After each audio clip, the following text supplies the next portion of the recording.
সমাজের বিভিন্ন ক্ষেত্রে বিশেষ অবদানের স্বীকৃতি হিসেবে ৫ নারী পেলেন শ্রেষ্ঠ অদম্য নারী সম্মাননা পুরস্কার। সেই সাথে বিশেষ সম্মাননা পেয়েছে জাতীয় নারী ক্রিকেট দল। রাজধানীর ওসমানী স্মৃতি মিলনায়তনে প্রধান উপদেষ্টার কাছ থেকে সম্মাননা গ্রহণ করেন বিজয়ীরা। এ সময় প্রধান উপদেষ্টা বলেন, সম্প্রতি নারীদের ওপর হামলার ঘটনা গণঅভ্যুত্থান পরবর্তী বাংলাদেশের সাথে সম্পূর্ণ বিপরীত। তাই নারী ও শিশুদের রক্ষায় যুদ্ধক্ষেত্রের মতো সতর্ক থাকার পরামর্শ দেন তিনি।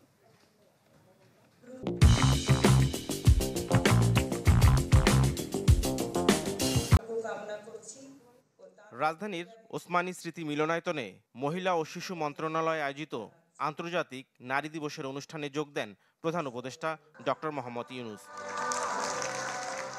সমাজের বিভিন্ন ক্ষেত্রে বিশেষ অবদানের স্বীকৃতি হিসেবে ৫ নারীকে দেয়া হয় শ্রেষ্ঠ অদম্য নারী সম্মাননা পুরস্কার।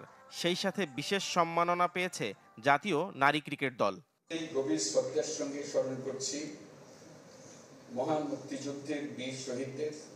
প্রধান অতিথির বক্তব্যে মহান মুক্তিযুদ্ধের শহীদদের প্রতি ও জুলাই বিপ্লবের শহীদদের প্রতি গভীর শ্রদ্ধা জানান প্রধান উপদেষ্টা।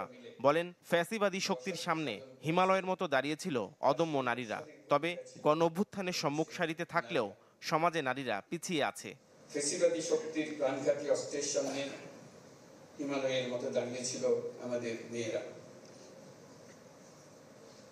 আজকের দিনে স্মরণ করি সেই সব শহীদ নারীদের যারা জুলাই গণঅভ্যুত্থানে সর্বোচ্চ আত্মত্যাগ করেছেন।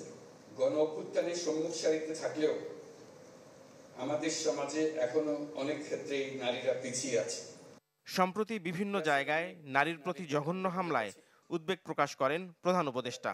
বলেন, যে কোনো মূল্যে নারীর অধিকার প্রতিষ্ঠা করতে হবে। সম্প্রতি মহিলাদের উপর যে জঘন্য হামলার খবর আসছে তা গভীরভাবে উদ্বেগজনক। এটি নতুন বাংলাদেশের যে স্বপ্ন আমরা দেখছি তার সম্পূর্ণ বিপরীত। আমরা এই নতুন বাংলাদেশে নারী পুরুষ সকলের সমান অধিকার প্রতিষ্ঠা করতে অঙ্গীকারবদ্ধ।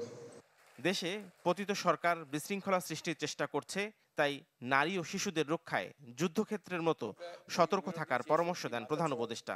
সেই সাথে বৈষম্যহীন বাংলাদেশ গড়তে নারীর পাশে দাঁড়ানোর আহ্বান জানান সরকার প্রধান। পতিত স্বৈরাচার দেশে নৈরাজ্য সৃষ্টি করতে বিপুল পরিমাণ অর্থ বিনিয়োগ করে যাচ্ছে। নাফিউল ইসলাম লিংকন, চ্যানেল 24, ঢাকা।